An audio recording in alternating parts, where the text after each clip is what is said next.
If you have trees or branches down in your yard after a hurricane, a chainsaw is an essential tool for helping you to clean up. Now, it may seem intimidating, but with some basic knowledge and a little practice, you'll be able to use a chainsaw confidently, effectively, and you'll reduce your chances of getting hurt. Before operating a chainsaw, read the owner's manual and become familiar with all the controls and safety features. Also, make sure the chain is sharp and the saw is well tuned.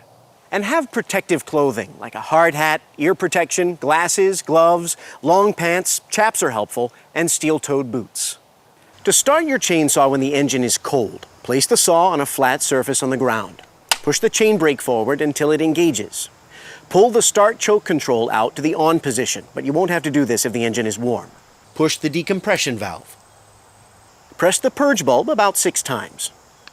Whether you're left or right-handed, always hold the front handle with your left hand and put your right foot on the rear handle. Pull the starting handle with your right hand until the saw ignites.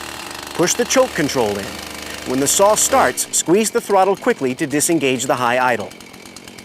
To stop the saw, just turn off the ignition switch. To make a cut, hold the front handle with your left hand, your thumb wrapped underneath, and grab the rear handle with your right. Get in position, pull back the chain brake to disengage it, and squeeze the throttle. The saw cuts best when the engine is at full throttle. Make your cuts away from the bar tip if possible. Cutting with the upper portion of the tip could cause kickback, which can be dangerous and may engage the inertia chain brake. If it does engage the brake, just pull back on it to unlock. It's also good practice to cut at waist level, never above your head. Also, try to cut from the side of the saw and never while hovering over the work area.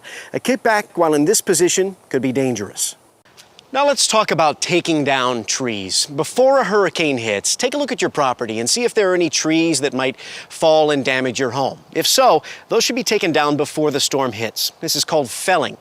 Call a professional to take down large trees, trees that are leaning toward a structure, trees that you want to fall in a direction opposite their lean, or any other tree that you feel uncomfortable tackling. Clear the area around the tree and make sure that loose branches overhead won't fall on top of you. Pick the direction you want the tree to fall. Then find your escape path, behind the direction of the fall and at a 45-degree angle. With the tree on your left, make your first cut on the side of the tree facing the direction you want the tree to fall. This first cut will be at a 70-degree angle and a third of the way into the tree. For the next cut, turn the saw sideways and cut horizontally to meet your first cut, creating a notch. Make sure the cuts meet perfectly. Don't cut through. For the last cut, walk around the back side of the tree and make a horizontal cut at the same level or slightly above the previous cut. When the tree begins to fall, move away down your escape path. Whether you felled the tree or it came down in the storm, the place to begin your cleanup is by removing the branches and cutting up the trunk, known as limbing and bucking. Start at the base of the tree. If the tree's been uprooted, as you cut the trunk, the root ball could fall back into place. Keep children and pets clear of the work zone. Buck the trunk and remove the limbs as you move toward the canopy. This slowly releases the weight on the tree and reduces the likelihood of sudden movements as you cut. Cut the pieces into manageable sizes and stack them away from the work area. For logs on the ground, cut through most of the way, then turn the log and make the rest of the cut so the blade doesn't contact the ground. For logs supported on one end, cut about a third of the way up from the bottom, then finish the cut on top. For logs supported on both ends, look for where the wood might compress as it's cut. Cut a third of the way through the side where compression might take place, then complete the cut from the opposite side. It's difficult to see where compression could occur. As you cut, pay close attention to the opening created by the chain. If it starts to close up, stop cutting on that side and begin on the other. Placing a wedge in the opening you created is also good practice. All this can go a long way to prevent your saw from getting pinched in the tree.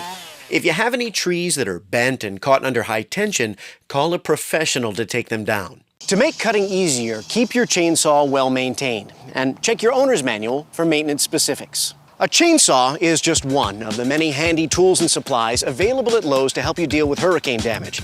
To see other videos on how to prepare for a hurricane or to download checklists, guides, and other tips, visit our Hurricane Preparedness website.